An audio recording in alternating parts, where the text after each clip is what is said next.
Hello friends, welcome to the Third Stall Garage. This is a channel about shop improvements, DIY stuff, old car restoration. Today's episode is a little bit different. It's going to be a little bit more of a traditional unboxing. We've got a new addition to the Third Stall shop that I'm excited to open up and see what it's like. We have a new plasma cutter we're adding to the repertoire, the tool set. So let's go through the intro and then we'll open the box up and see what we've got inside.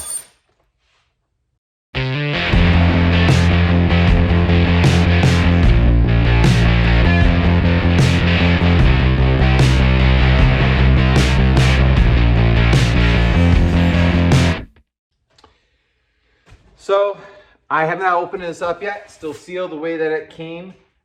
Interestingly enough, it's completely unmarked. I knew what it was because I knew that it was coming, but it's kind of nice today when packages get left outside your door that this one doesn't necessarily advertise exactly what's in it. So makes it a little bit safer. I'm just gonna open this up and kind of let you experience what it'd be like if you bought this for the first time, setting it up, using it, how clear, intuitive is it. Also, it's a review of the product. I'll tell you what I see, it's good and bad. I'll be completely honest in it. And I hope it's packaged well. The box is a little on the thin and flimsy side. You can see there's a few spots where it was a little worse for the wear in the shipping part, but we have a plasma cutter from Bestarc that they sent. So got a couple pieces of packaging, and inside that is the plasma cutter. Now it is amazing how small and lightweight and affordable plasma cutters have become. This seems to be packaged up much more tightly and ruggedly and safely. So this is a plasma cutter BTC 500 DP is the model number it is. Let's open it up and see what it looks like inside. It's kind of like Christmas. It's so fun. Nicely packed with shrink wrap.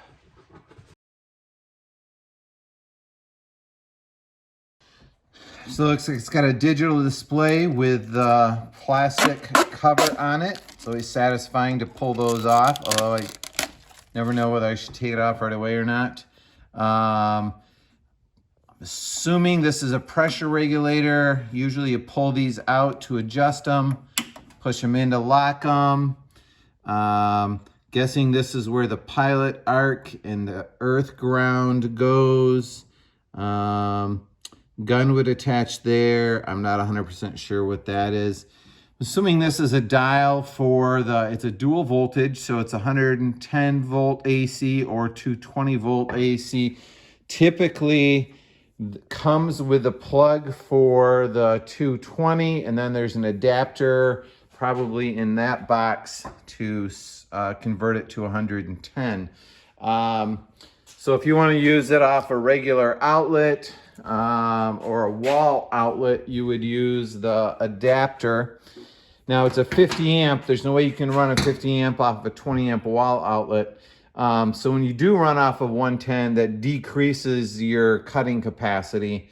My guess is at 50 amp, you can probably get close to cutting a 1/2 inch. If you're running off 220 single phase, you're probably more in the 200 thousandths, 1/4 inch, with it being on 110 volt single phase. I'll be honest, it's kind of a cute, tough looking little box. Protectors on the side, plastic protector for the handle.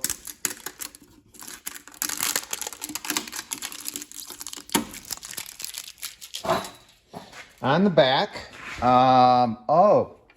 looks like the filter regulator air inlet is already in place. A lot of other models, you have to install this and run the air line. There's the release for the water. That's really handy that that's in place already. And obviously you've got an on-off switch. So already I'm appreciative that there's less assembly that's involved than other times.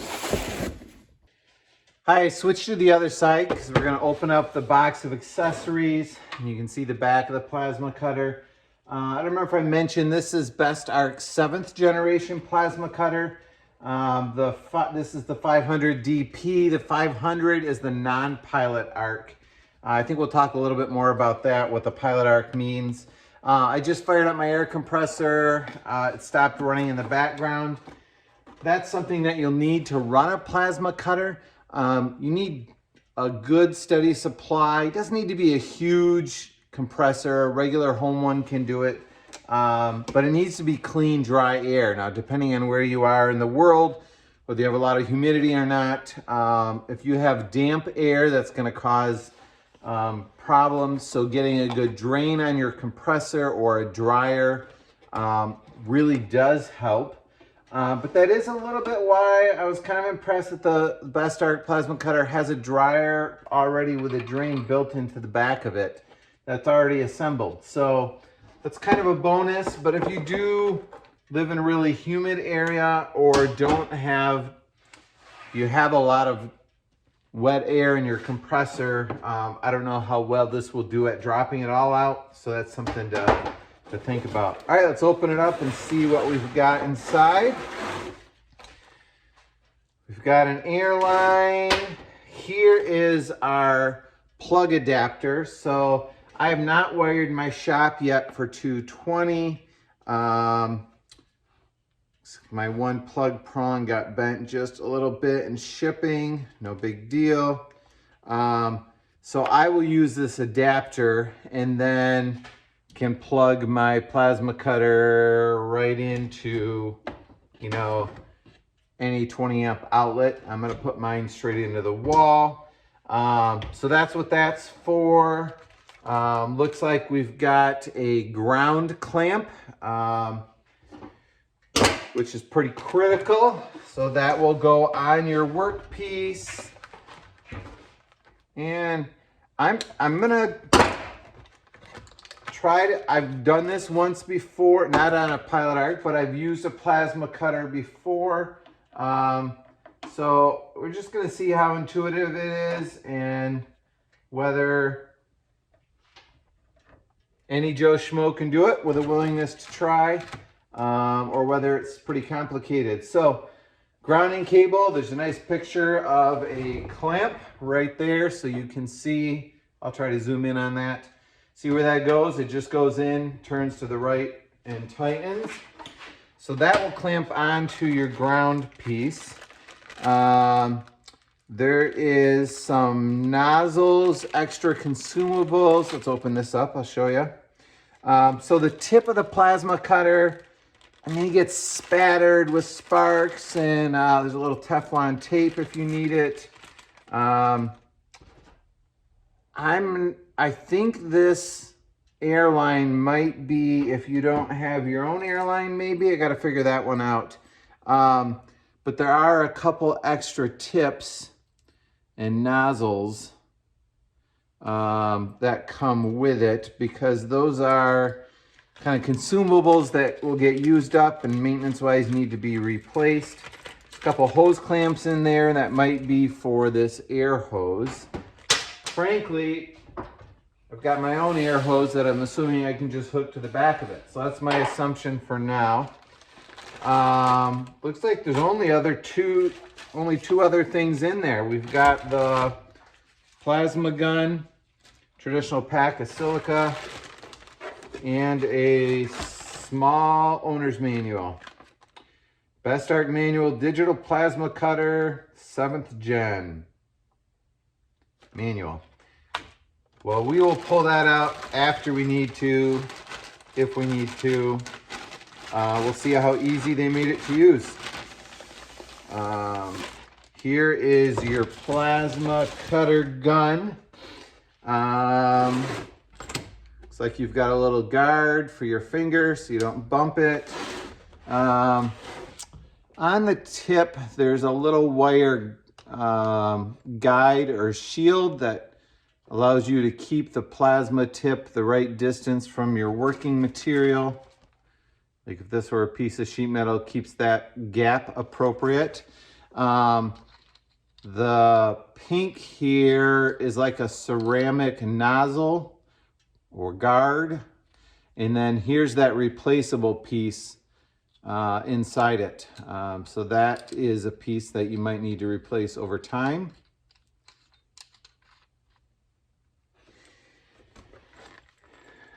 See how long it is. Well, I'm about 6 foot tall if I stand on my... So I'm guessing this thing is about 10, 12 feet long.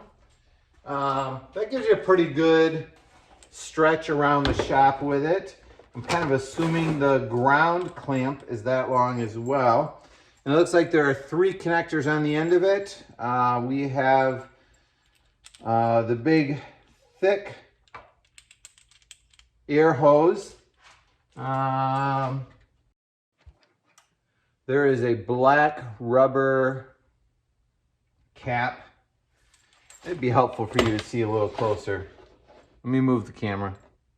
All right, so to hook this up, I'm gonna see if I can do this one-handed. I think this is the air line. So the air goes in the back of the machine. Probably controlled by a simple solenoid or something. Snug that up. This is the contactor, I'm assuming for the trigger on the gun. And then we have the temporary ground for the pilot arc. So the way a pilot arcs, that's a pretty sweet invention. Not just by Bestarc, but a development in plasma cutters, is it used to be that you had to have your ground hooked up to, let's see, this just goes in. I gotta rotate it the right way. Oh, there it is. Yeah, it's just those 4 connections. So you got the air goes in, your contacts for your gun, and the ground for the pilot arc, and your grounding clamp.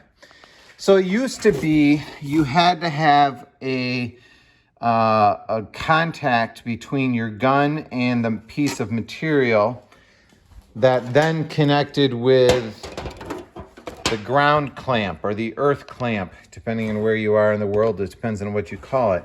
And that made it sometimes hard to get the arc to strike.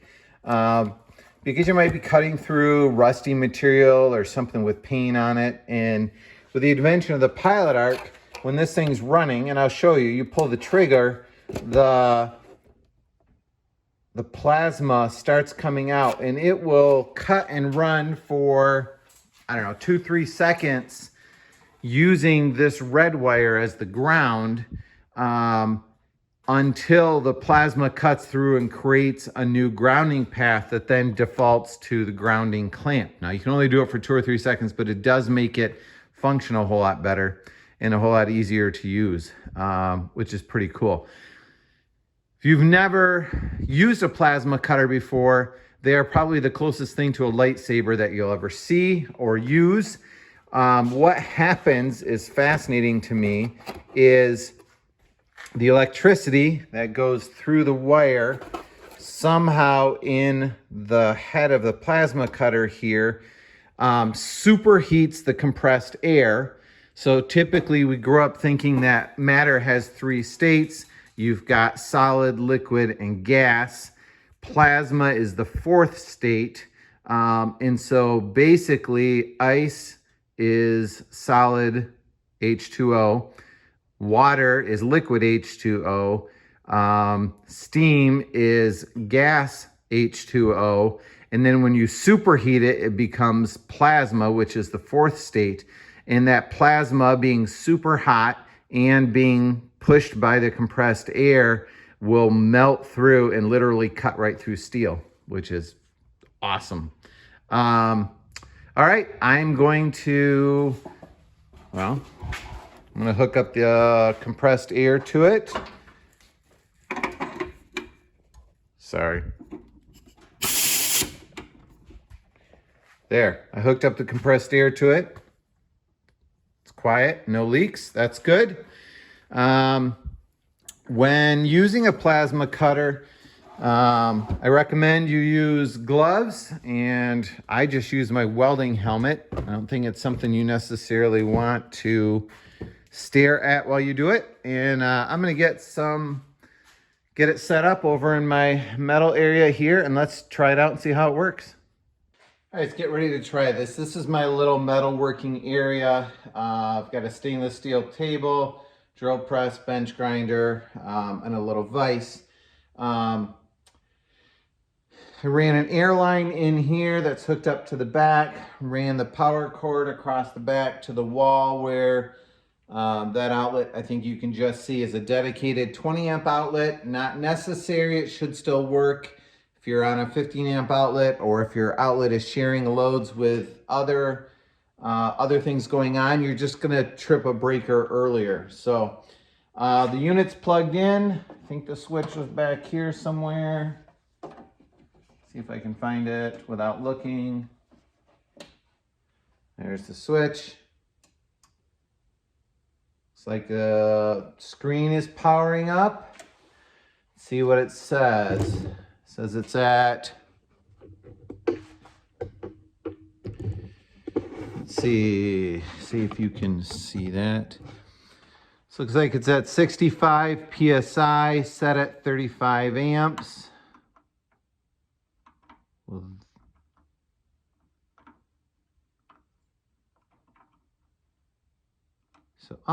So digitally it reads the pressure.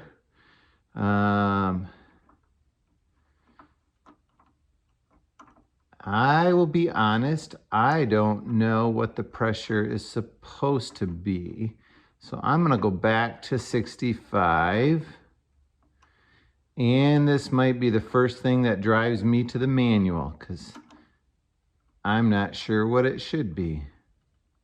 I suppose that's okay for me to admit. So 35 amp. That is the kind of the strength with which you'll be cutting. The higher you go, I'm assuming 35 amp is as high as it goes because I'm plugged into 110. The higher I go, the greater the chance of me blowing a circuit. The lower I go, the less thick I will be able to cut of the steel. Kind of cool how the green line moves as you turn the dial. All right, see if we can figure out other things here. This middle button would be 2T and 4T. I'm pretty sure that is a 2-touch and a 4-touch. For the cutting gun, a 2-touch would be you put your finger on, you pull the trigger and hold it while it cuts, you let go of the trigger and it stops. That's the only way I've ever used it. 4T would be if you're going to be doing like a really long cut, one on, one off, turns it on, and then it keeps cutting, and then the third pull and the fourth release turns it off. So that's really just how you're using it and what your preferences are. Looks like this one toggles between cut. Oh, it just turns on air to cool probably to cool the tip, or to clean off your work surface or something like that. I don't know what this is. PT, PA. PT is 3 seconds. That might be the post time for the air to run after you've done cutting. PA is 15 seconds. I'm guessing those have to do with, so once you're done cutting and you take your finger off the trigger, the air will continue to run to cool this tip. guessing it has to do with that. So, all right, I'm gonna cheat. Not really cheat. I'm gonna go pull out the manual and double check what those are and the pressure it's supposed to be at. I'll be right back. So I'm sure Bestarc wants you to read the whole manual. So I did. Whether right or wrong, I did. Don't think less of me. Don't think more of me. Here are the things that stood out to me that might be helpful for you to know. Keep the machine clean. Says it can get dusty and dirty and filthy. That can cancel the warranty. Again, it talks about the quality of the air. Being dry is important. It's interesting, it can cut almost any type of metal, steel, stainless steel, aluminum, brass, copper, etc. Any thickness from 30 gauge through 13/16 can be cut. That's amazing. Some bunch of safety regulations. Here's where it talks about the air pressure. Now, if you're working on 220 volts, you at 20 amp setting, you want 40 to 50 psi. You can cut through 5 millimeter, which is about 200 thousandths thick. 30 amp, you need 40 to 50 psi. The dial set to 40 amp is 50 to 65. 50 amps set 60 to 70. So I have it set at 65 now, which is way too high. Right now I'm plugged into 110. So really 40 to 50 psi for 5 mil. That's probably where most of my cutting will be. So I'm going to adjust it back down to 45 psi. But at 6 mil, 40 to 50, and at 10 mil, 50 to 65. Now 10 mil is 400 thousandths or 0.4 of an inch. So you're talking pretty thick steel. There's description of all the controls and the hookup in here. Everything was pretty much as I guessed. The PT and PA. PT is post time for after you let off the trigger. There's post time air in seconds. If you have it set for like 15 seconds, that'll give it a lot of time for your air to cool the tip. If you have it shorter, it's probably gonna be a little harder on your tip. In the PA in seconds is the pilot arc time. And then there's just some helpful instructions in here on how to hold the torch handle and what a poor quality cut looks like and a good quality cut. Adjusting the air, using gloves and a helmet, holding your angle of your cut straight, and then connecting everything together. So, pretty easy peasy. Let's see how it actually works. Hi, so I got my welding gloves on, one glove, other glove. Something you want to be a little careful of is as you cut, tons of sparks come out the bottom. So pay attention to the area on the floor beneath you. Like right now, my ground clamp, my ground wire is running below it. That would probably be okay, but I'm gonna just flip this up here. You may want to be careful you don't have any cardboard boxes or anything flammable down here. You may suddenly find that you've got a fire in your shop. So plasma pilot arc. So if I pull the trigger, we should see some plasma come out the end of it. Guessing it will last for 3 or 4 seconds. I'm not going to hold the trigger down too long, but it is pretty cool to see. So here we go.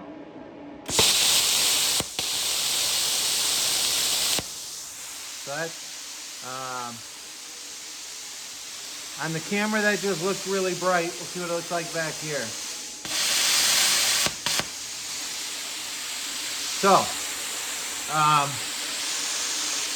the air's still running. That's the post-cut purge to cool down the tip. I think I have it set at like 10 seconds. So what I should be able to do now, I have my ground clamp on a piece of, I think it's like 10 gauge sheet metal, and we'll see how it cuts.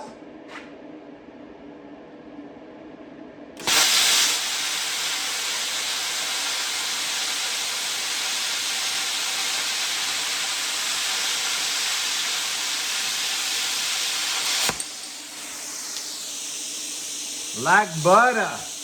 Look at that. So, one of my challenges, I don't have a very steady hand, but I just cut a little curve in it. Let me grab the camera a second. So I started cutting right there and then just did a little curve for the fun of it. Cutting edge looks pretty good. Bottom is a little rough. I would say that's kind of normal. I was probably, if I cut a little slower, that might not have happened. If you look at the bottom of it here, you can see where the molten metal kind of blew out the bottom and kind of globbed on. So if this was a piece I was gonna use, I would need to cut that off. Let's try again, except this time I'm just gonna go slower and see if there's less of that.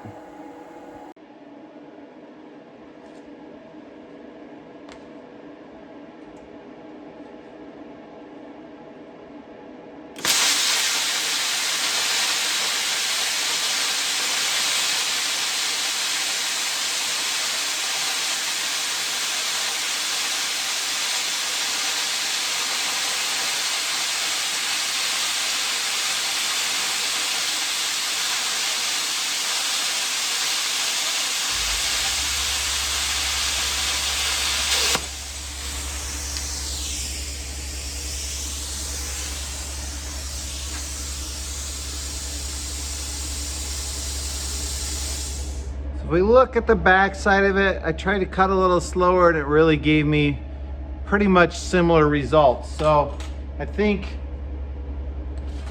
you know, the parent piece here, that's probably what's gonna happen. Now, just out of curiosity, I was at 23 amps. I'm gonna go up to 30 amps, which should cut with a little bit more force. We'll see if that's any different.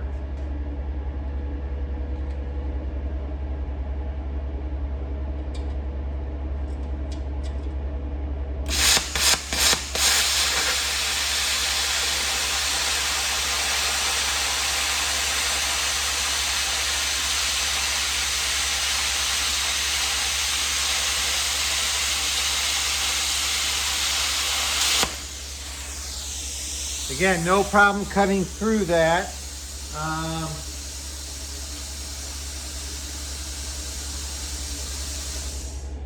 The cut I noticed was a little bit wider. And if you look at it, the cut was on this side. It is a little cleaner with a couple of big globules in there, which I think is decently normal for how plasma cutters work. Parent piece is a little smoother on the back side here. So that's working fantastic. I'd like to jump up and try a couple thicker pieces and see how that goes. All right, so this is a bit of an experiment. I've got a piece of, it's about 3/8 of an inch. I think it's 5/16. It's 0.3125.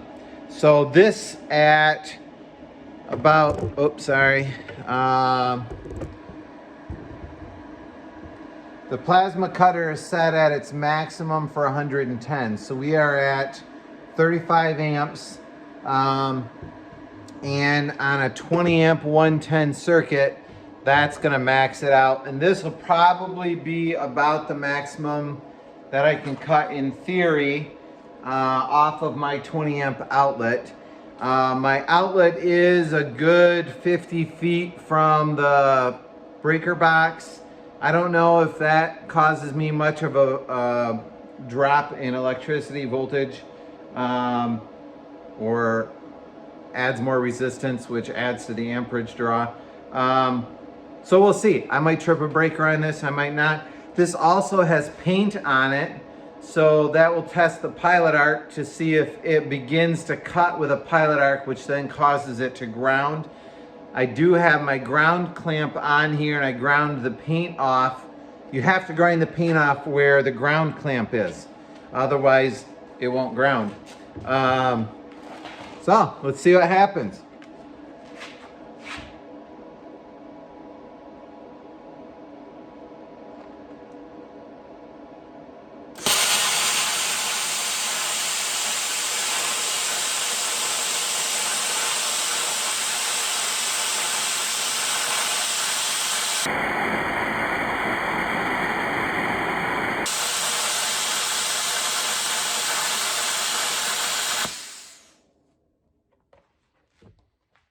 I wondered if that would happen. It cut beautifully. About an inch, and then the breaker tripped. So this is really hot. I'm gonna touch it. This is maybe 1.25 inches, 1.5 inches long, and I got about 1 inch into my cut. But you can see it clearly cut all the way through, and bottom side is a little messy, decently messy, but it was doing it. So I think my options at this point would be, if I wanted to do a lot of cutting this way, I would need to go to 220. I would need to go to 220 in order to do more sustained cutting. The other thing I'm gonna try is I'm gonna turn this down to 30 amps instead of 35, and I'm gonna try again and see if I won't trip the breaker because it's a slightly lower voltage and this is successful, or if it fails because that's not enough amperage to cut through steel this thick. So let's try it.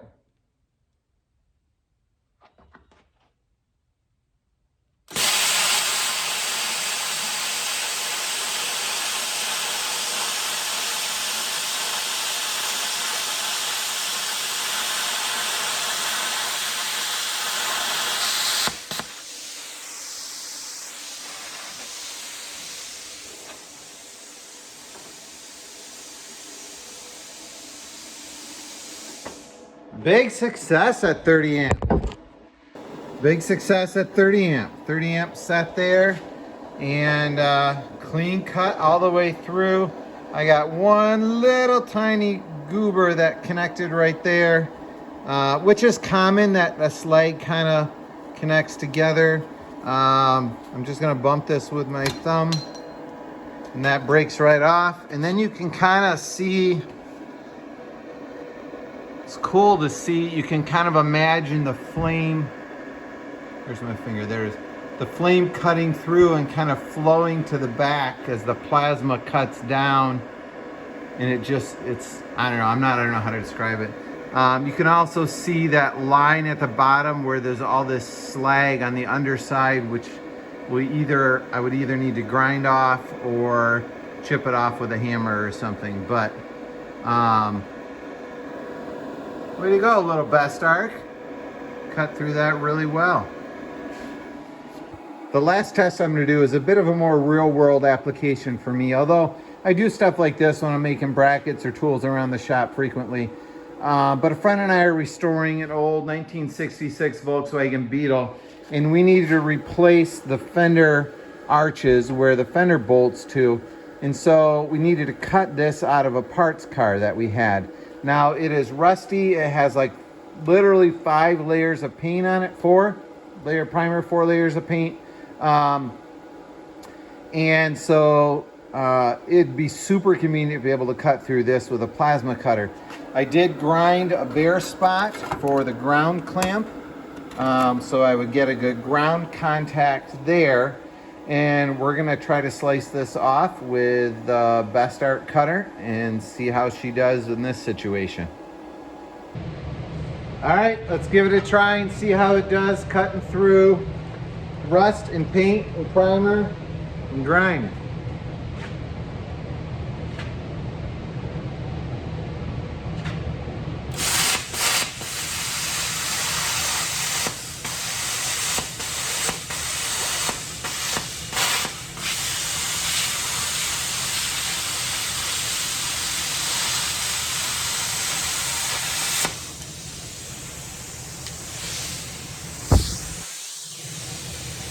Not bad.